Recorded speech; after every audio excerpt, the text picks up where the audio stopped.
ফেব্রুয়ারিতে নির্বাচন না হলে ক্ষতিগ্রস্ত হবে জাতি, বাড়বে ফ্যাসিবাদ ফিরে আসার সম্ভাবনা, বলছে বিএনপি। ইসির রোডম্যাপে সুষ্ঠু ভোট ভণ্ডুলের নীল নকশা দেখছে জামায়াত। মানুষকে জিজ্ঞেস করলে মানুষ বলে নির্বাচন হবে, তো নির্বাচন হবেই, এবং যে ঘোষণা দেওয়া হয়েছে সেই সময়টাতেই হবে। যদি নির্বাচন বন্ধ করা হয়, ফ্যাসিবাদের ফিরে আসার সম্ভাবনা অনেক বাড়বে। নির্বাচনের পথ নকশা একটি সুষ্ঠু নির্বাচন বন্টন করার জন্য একটি নীল নকশা। এবারে নির্বাচন হবে দেশের ইতিহাসের সবচেয়ে ঝুঁকিপূর্ণ, মন্তব্য ইসি আনোয়ারুলের। যে কোনো চ্যালেঞ্জ মোকাবিলার ঘোষণা সিইসির। ত্রয়োদশ নির্বাচন বাংলাদেশের ইতিহাসে যতগুলো নির্বাচন হয়েছে সবচেয়ে বেশি ঝুঁকিপূর্ণ হবে। নিত্য নতুন চ্যালেঞ্জ আমাদেরকে মোকাবেলা করতে হচ্ছে এখন, যে চ্যালেঞ্জগুলো আগে ছিল না। এই কমিশনের বটম লাইন হচ্ছে প্রফেশনালিজম অ্যান্ড নিউট্রালিটি। দেখছিলেন প্রধান শিরোনাম। রাত 11টার সময় সঙ্গে আছি আমি রাইসা জান্নাত। এবার অন্যান্য শীর্ষ সংবাদ।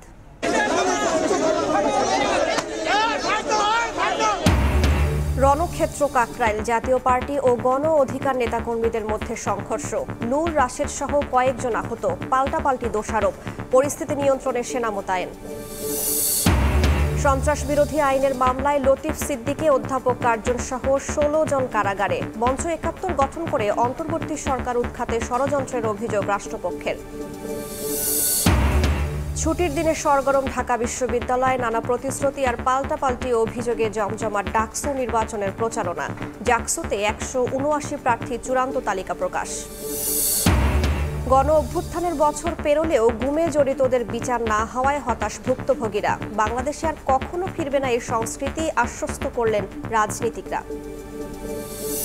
এই পাশে প্রত্যেকের বাড়ি পানি, এই পানি 12 মাস কাল যাবত এইভাবে থেকে যায়। 6 মাস যদি পাতা ঘাটে থাকতে বাসা কাসা কিভাবে নিয়ে রাখবো? বছর জুড়ে জলাবদ্ধতায় বিপর্যস্ত ভবদহের জনজীবন। মৌলিক চাহিদা মেটাতেই নাভিশ্বাস। বর্ষা মৌসুমে দুর্ভোগের শেষ নেই। ভিটামাটি ছেড়ে সড়কে মানবেতর জীবনযাপন।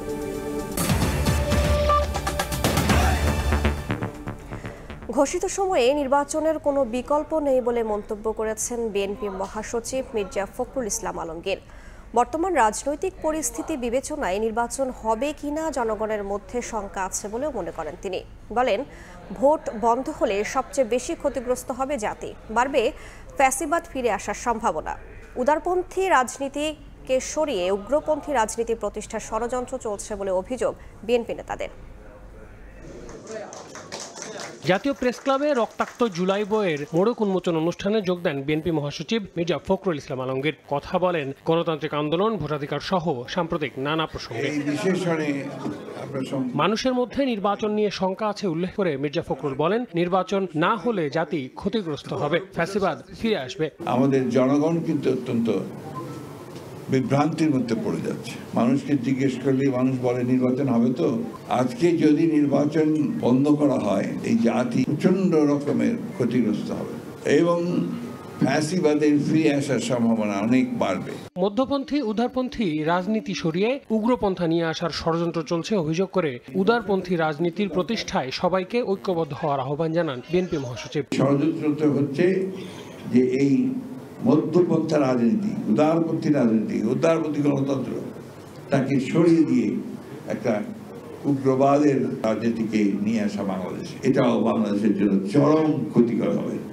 আমাদেরকে সেই জন্যে এই উদারপন্থী গণতন্ত্রকে প্রতিষ্ঠা করবার জন্য ঐক্যবদ্ধ হয়ে কাজ করতে হবে। এদিন বিকেলে আন্তর্জাতিক গুম প্রতিরোধ দিবস উপলক্ষে মায়ের ডাক আয়োজিত সেমিনারে যোগ দেন বিএনপির স্থায়ী কমিটির সদস্য সালাউদ্দিন আহমেদ।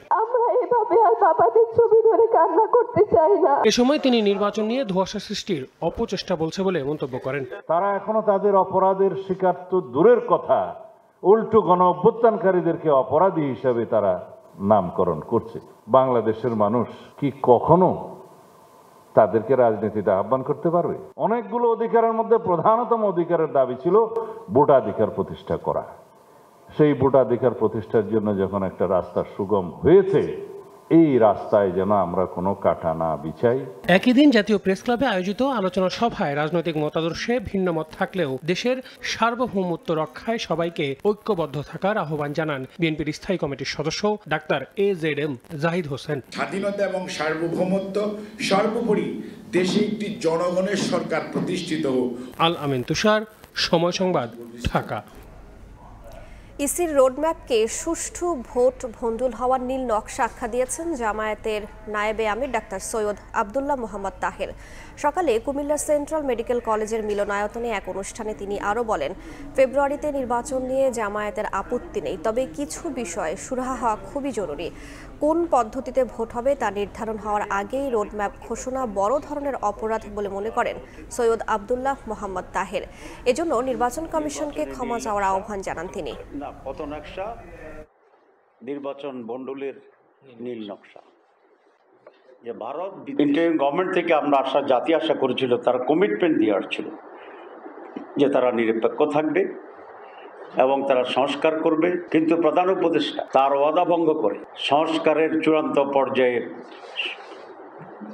সিদ্ধান্তে পৌঁছার আগেই নির্বাচনের তারিখ ঘোষণা করছে। ফেব্রুয়ারির নির্বাচন হতে হবে, কিন্তু সেগুলো না করেই গতকালের যে পত নকশা দিয়েছে, আমরা মনে করি এটা এই নির্বাচনের পত নকশা একটি সুষ্ঠু নির্বাচন ভণ্ডুল করার জন্য একটি নীল নকশা। ফেব্রুয়ারি নির্বাচনে জামাতে ইসলামীর কোনো আপত্তি নেই। আমরা 15 ফেব্রুয়ারি নির্বাচন করার জন্য সারা দেশে প্রস্তুতি নিচ্ছি। জাতীয় পার্টি ও গণ অধিকার পরিষদের নেতাকর্মীদের মধ্যে সংঘর্ষে রণক্ষেত্রে পরিণত হয়েছে রাজধানীর কাকরাইল। সন্ধ্যায় আধ ঘণ্টা ধরে ঢিল ছোড়াছুড়ি করে দুপক্ষ। নুরুল হক নুরু, রাশেদ খান সহ 8 জন আহত হয়েছেন। পরে ঘটনাস্থলে এসে পরিস্থিতি নিয়ন্ত্রণে আনে সেনাবাহিনী। ধাওয়া পাল্টা ধাওয়া, ইট পাটকেল নিক্ষেপ, হঠাৎই রণক্ষেত্র রাজধানীর কাকরাইল। শুক্রবার সন্ধ্যা 6টার দিকে শুরু হয়ে প্রায় আধা ঘন্টা ধরে চলে সংঘর্ষ। গণ অধিকার পরিষদের সভাপতি নুরুল হক নূর ও সাধারণ সম্পাদক রাশেদ খানও রয়েছেন। জাতীয় পার্টির নেতাকর্মীদের দাবি, মিছিল নিয়ে এসে তাদের উপর হামলা করেছে গণ অধিকার পরিষদের নেতাকর্মীরা। আর গণ অধিকার বলছে, মিছিল নিয়ে যাওয়ার সময় তাদের উপর ইট নিক্ষেপ করে জাপার লোকজন। লাথি মেরে অকথ্য ভাষায় গালিগালাজ করে, এটা আমার চোখের সামনে দেখা। এটা আসলে এই সময় আমার মনে এতটুকু না হলেও হতো, এটা কাম্য না।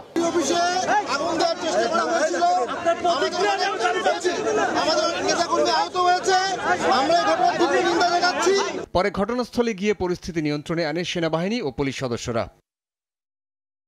সময় সংবাদ, ঢাকা। আগামী নির্বাচন দেশের ইতিহাসে সবচেয়ে ঝুঁকিপূর্ণ নির্বাচন হবে বলে মন্তব্য করেছেন নির্বাচন কমিশনার আনোয়ারুল ইসলাম সরকার। নিরপেক্ষতার সঙ্গে কর্মকর্তাদের নির্বাচনের দায়িত্ব পালনের আহ্বান জানিয়ে যে কোনো চ্যালেঞ্জ মোকাবিলায় প্রস্তুত থাকতে নির্বাচনী কর্মকর্তাদের নির্দেশ দেন সিইসি। পরিস্থিতি আসবে, পরিস্থিতি মোকাবেলা করতে হবে, ওটাই চ্যালেঞ্জ, এবং ওইটার জন্য মানসিকভাবে যে দৃঢ়তা থাকা দরকার, আল্লাহর মেহেরবানিতে আমাদের সবারই সেই দৃঢ়তা আছে। বৃহস্পতিবার ত্রয়োদশ জাতীয় সংসদ নির্বাচনের রোডম্যাপ ঘোষণার পর নির্বাচনের চ্যালেঞ্জ কি, গণমাধ্যমের এমন প্রশ্ন তুড়ি মেরে উড়িয়ে দেন ইসি সচিব আক্তার আহমেদ। এর পরদিনই নির্বাচন প্রশিক্ষণের উদ্বোধন অনুষ্ঠানে এসে ত্রয়োদশ সংসদ জাতীয় নির্বাচনকে দেশের সবচেয়ে ঝুঁকিপূর্ণ নির্বাচন বলে দাবি করেছে নাসিরউদ্দিন কমিশন। ত্রয়োদশ নির্বাচন বাংলাদেশের ইতিহাসে যতগুলো নির্বাচন হয়েছে সবচেয়ে বেশি ঝুঁকিপূর্ণ হবে, এতে কোনো সন্দেহ নেই। নিত্য নতুন চ্যালেঞ্জ আমাদেরকে মোকাবেলা করতে হচ্ছে এখন, যে চ্যালেঞ্জগুলো আগে ছিল না। Law and order challenge was always there, it was a matter of degree, not of kind. শুক্রবার সকালে জাতীয় সংসদ নির্বাচন উপলক্ষে IFIS এর সহযোগিতায় নির্বাচনী প্রশিক্ষণ ইনস্টিটিউটে 2 দিনব্যাপী এই প্রশিক্ষণের আয়োজন করে। ভালো নির্বাচন না করে দ্বিতীয় কিন্তু কোনো বিকল্প নেই, করতেই হবে। প্রধান নির্বাচন কমিশনারের গলায় যদি জুতার মালা হয়, এটির অংশীদার কিন্তু আপনি মনে করেন না যে আপনিও না। যদি এই নির্বাচন ভালো হয় আপনাদের কাছে যাবে সেই সফলতা, আর যদি ব্যর্থ হয় সেই ব্যর্থতাও কিন্তু আপনাদের কাছে যাবে। ভালো হোক খারাপ হোক, এটা আমার নির্বাচন এবং খারাপ হওয়ার আর কোনো সুযোগ নেই। আমার উপর যে দায়িত্ব আসছে, সে দায়িত্ব আমি আইন অনুযায়ী সুষ্ঠুভাবে পালন করতে পারছি কি পারছি না। That is the only thing to be consider. নির্বাচন কমিশন এখন বাংলাদেশের সবচেয়ে বড় চ্যালেঞ্জের জায়গা জানিয়ে সিএসসি বলেন, পেশাদারিত্ব ও নিরপেক্ষতা নিশ্চিত করতে চায় বর্তমান কমিশন। প্রফেশনালিজম অ্যান্ড নিউট্রালিটি যাতে ইনশিওর হয়, এটা আপনারা মেসেজ করবেন। আমরা আইন কানুনের বাইরে যাওয়ার জন্য কাউকে বলবো না।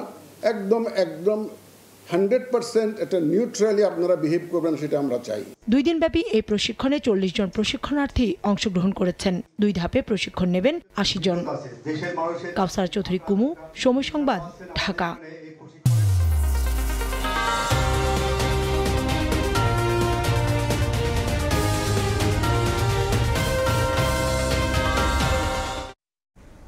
ছুটির দিনেও জমজমাট ডাকসু নির্বাচনের প্রচারণা। জুমার নামাজের পর চতুর্থ দিনের প্রচারণায় নেমে প্রশাসনের নিরপেক্ষতা নিয়ে প্রশ্ন তোলেন বেশিরভাগ প্রার্থী।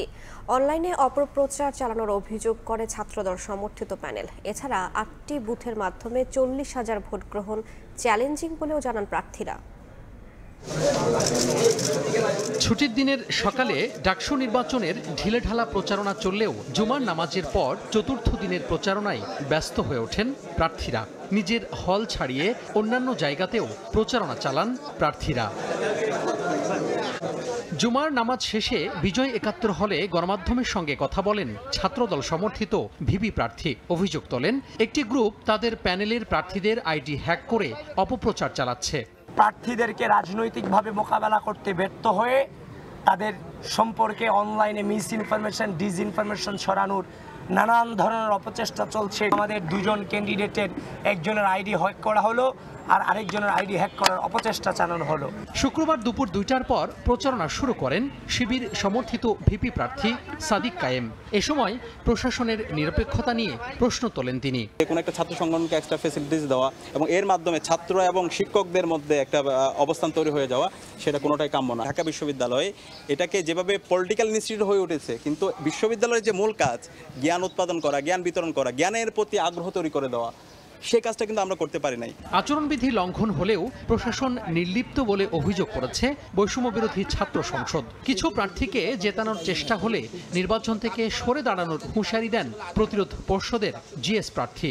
এখানে ভোটার টার্নআউট লো রেখে নির্দিষ্ট কিছু গোষ্ঠীকে জিতায় নিয়ে আসার চেষ্টা হচ্ছে, তাহলে আমরা এই নির্বাচনের অংশ থাকবো না। কিন্তু আমরা শেষ পর্যন্ত চেষ্টা করতে চাই। আমাদের যে 39,000 শিক্ষার্থী যে ভোটারে ভোট কাস্ট করার জন্য যে মেকানিজম দরকার ছিল, যে ব্যবস্থাপনা হাজির করা দরকার ছিল, আমরা সেটা দেখতে পারি নাই। নির্বাচনের আচরণবিধি অনুযায়ী প্রতিদিন রাত 11টা পর্যন্ত প্রচারণা চালাতে পারবেন প্রার্থীরা। 7 সেপ্টেম্বর পর্যন্ত চলবে প্রচার। 9 সেপ্টেম্বর ডাকসু নির্বাচনের ভোট গ্রহণ। তোহা খান তামিম, সময় সংবাদ, ঢাকা।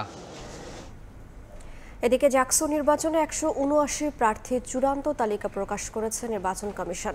বিকেলে পূর্ণাঙ্গ প্রার্থী তালিকা প্রকাশ করেন জাকসু নির্বাচন কমিশনের সদস্য সচিব AKM রাশিদুল আলম।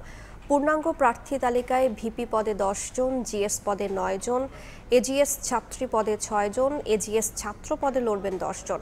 চূড়ান্ত প্রার্থী তালিকা প্রকাশের মধ্য দিয়ে শুরু হয়েছে আনুষ্ঠানিক প্রচারণা। এদিকে সন্ধ্যায় স্বতন্ত্র শিক্ষার্থী সম্মেলন এবং সম্প্রীতি ঐক্য নামে স্বতন্ত্র শিক্ষার্থীদের আলাদা 2টি প্যানেল ঘোষণা করা হয়। সন্ত্রাস বিরোধী আইনের মামলায় গ্রেফতার সাবেক মন্ত্রী লতিফ সিদ্দিকী, ঢাকা বিশ্ববিদ্যালয়ের অধ্যাপক শেখ হাফিজুর রহমান কার্জন সহ 16 জনকে কারাগারে পাঠিয়েছেন আদালত। তাদের বিরুদ্ধে মঞ্চ 71 গঠন করে অন্তর্বর্তী সরকারকে উৎখাতে ষড়যন্ত্রের অভিযোগ এনেছে রাষ্ট্রপক্ষ। যদিও আসামি পক্ষের দাবি তারা এই ধরনের কোনো কর্মকাণ্ডে জড়িত নন। বৃহস্পতিবার সকালে সেগুনবাগিচায় ঢাকা রিপোর্টার্স ইউনিটিতে মঞ্চ 71 নামে একটি সংগঠনের ব্যানারে আয়োজিত গোলটেবিল বৈঠকে উপস্থিত হন সাবেক মন্ত্রী ও সংসদ সদস্য আব্দুল লতিফ সিদ্দিকী সহ বেশ কয়েকজন। মুহূর্তে এই খবর ছড়িয়ে পড়লে দীর্ঘ সময় তাদের অবরুদ্ধ করে রাখেন স্থানীয় জনতা। পরে তাদের পুলিশের কাছে হস্তান্তর করা হয়, নিয়ে যাওয়া হয় ডিবি কার্যালয়ে।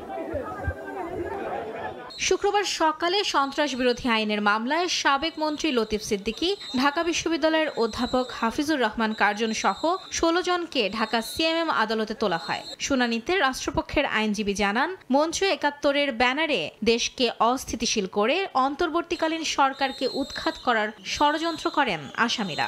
মঞ্চ 71 নামে একটা সংগঠনের গোল টেবিল বৈঠক থেকে 16 জন আসামিকে অত্র আদালতে আজকে উপস্থাপন করা হয়েছে।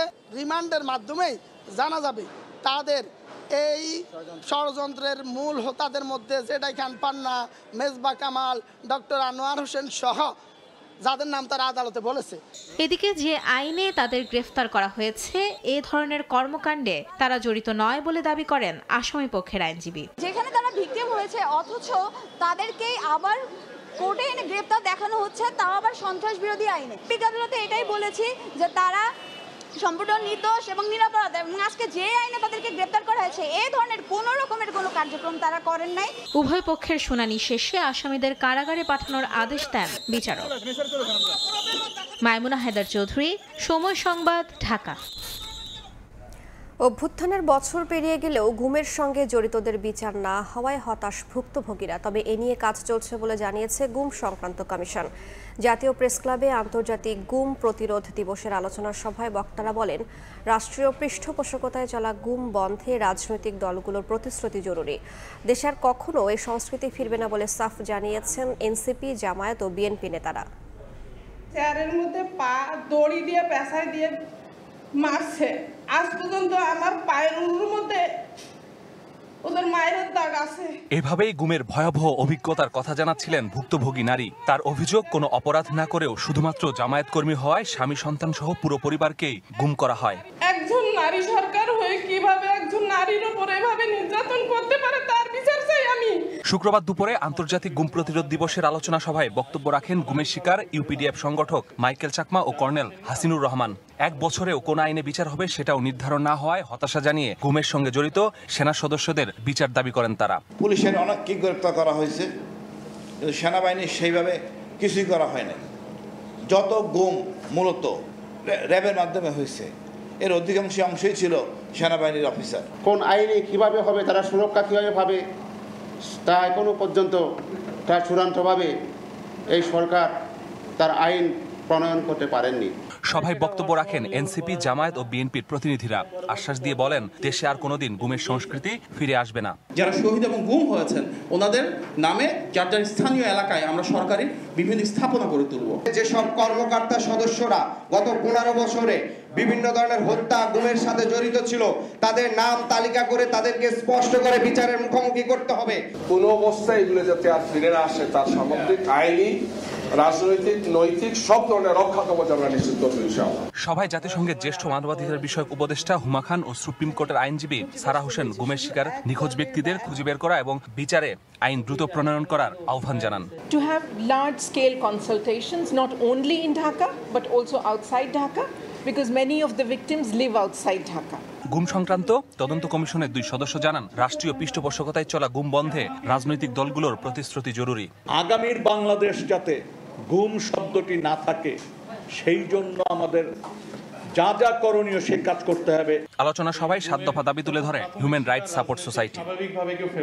মাসুদুর রহমান, সময় সংবাদ, ঢাকা। ডেঙ্গু এখন সারা বছরের আতঙ্ক। আক্রান্ত ও মৃত্যুর সংখ্যা নিয়ে কথা হলেও আলোচনা হয় না এডিসের মারাত্মক দিকগুলো নিয়ে।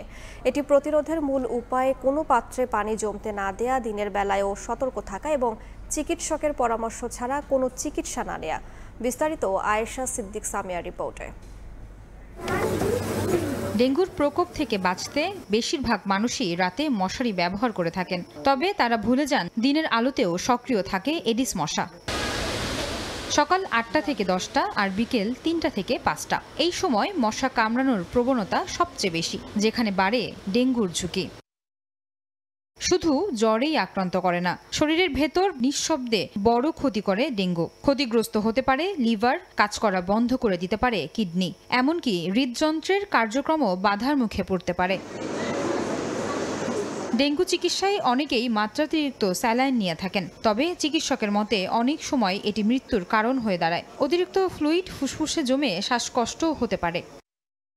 গত 24 ঘন্টায় দেশে সবচেয়ে বেশি ডেঙ্গু রোগী শনাক্ত হয়েছে বরিশালে। আর এই আতঙ্ক থেকে বাঁচতে ব্যক্তিগত ও সামাজিক সচেতনতার বিকল্প নেই বলে মনে করেন সংশ্লিষ্টরা। আয়েশা সিদ্দিক সামিয়া, সময় সংবাদ, ঢাকা। কাকরাইলে সংঘর্ষের ঘটনায় আহত গণ অধিকার পরিষদের সভাপতি নুরুল হক নুরুকে দেখতে এসে ঢাকা মেডিকেলে কথা বলছেন প্রেস সচিব। সরাসরি যাচ্ছে সেখানে।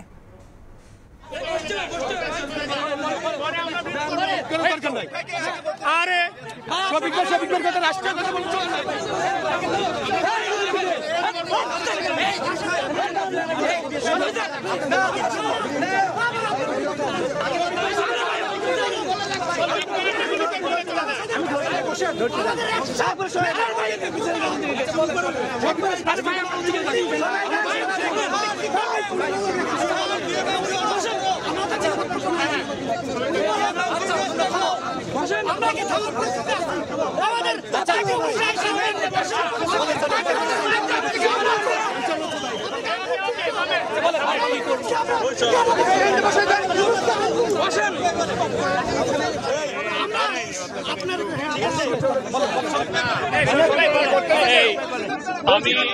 আমি একটু আগে ডাক্তারদের সাথে কথা বললাম ইমার্জেন্সি ওয়ার্ডের, তারা বললেন যে তার আঘাতটা গুরুতর, তার নাকে এবং চোখের এখানে আঘাত হয়েছে, ইন্টারনাল ব্লিডিং হচ্ছে এবং উনি সেমি কনসাস অবস্থায় আছেন। তো ডাক্তাররা একটু পরে তাকে আইসিইউতে নিবেন ফার্দার অবজারভেশনের জন্য। আরও কিছু কিছু টেস্ট আছে, সেই টেস্টগুলো করবেন। তার উপরে আঘাত খুবই ন্যাক্কারজনক একটা ঘটনা, আমরা এটা নিন্দা করি। আমরা এই পুরো জিনিসটা আমরা ইনভেস্টিগেট করব। আমি কথা বলছি, আপনার উপস্থিতিতে আমার 2 মিনিট কথা আছে, আপনি একটু থাকেন কাইন্ডলি। আমরা অন্তর্বর্তীকালীন সরকারের প্রেস সচিব তার বক্তব্য শুনলাম। মূলত আজকে আমাদের একটি বিক্ষোভ মিছিল ছিল, আওয়ামী লীগকে নিষিদ্ধ করা হয়েছে, ঠিক একইভাবে জাতীয় পার্টি সহ 14 দলের দশর তাদেরকেও নিষিদ্ধের দাবি আমরা দীর্ঘ সময় জানিয়ে আসছি। আমরা নির্বাচন কমিশনে আনুষ্ঠানিকভাবে আমরা অভিযোগপত্র দিয়েছি, আমরা প্রধান উপদেষ্টা বরাবর অভিযোগপত্র দিয়েছি। আমাদের কাছে তথ্য আছে চাপার কাদের উপর ভর করে আপা ফিরে আসার একটি চেষ্টা করছে। আজকে যখন আমরা মশাল মিছিল শেষে আমি এবং নুরুল হক নূর কথা বলা শুরু করব, প্রেস ব্রিফিং চলা অবস্থায় সেনাবাহিনী এবং পুলিশ বাহিনী আমাদের কার্যালয়ের সামনে এসে হামলা চালিয়েছে। আমরা জানতে চাই। ঢাকা মেডিকেল কলেজ হাসপাতালে কথা বলছিলেন প্রেস সচিব, আমরা সরাসরি যুক্ত ছিলাম সেখানে। এতক্ষণ দেখছিলেন দেশ বিদেশের খবর।